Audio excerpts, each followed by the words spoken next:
永那书第4章，永那的受气甲上主的怜悯。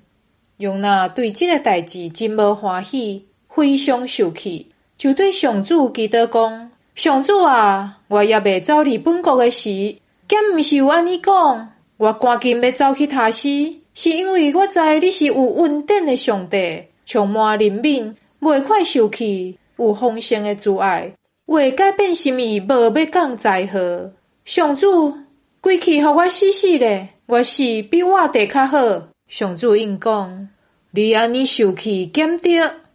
永那就出去城外，到城的东边，为家己搭一个寮仔，坐伫阴暗下，要看迄个城到底会发生什么代志。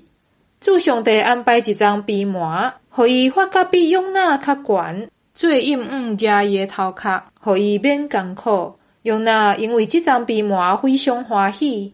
隔日透早，上帝安排一尾虫食这张鼻膜，鼻膜煞死去。日出的时，上帝安排炎热的东风，日头晒永那的头壳，互伊强要昏去。伊就为家己求死，讲：我死比活地较好。上帝对永那讲：你为着这张鼻膜受气减得。永那应讲：当然，我气甲要死。上主讲：这张鼻膜毋是你种的，毋是你互伊大长的，一暝大长，过暝死去。你倒会毋甘？尼尼微这个大城内面有12万袂晓分别好歹的人，阁有真侪精生，我兼毋免甲伊疼惜。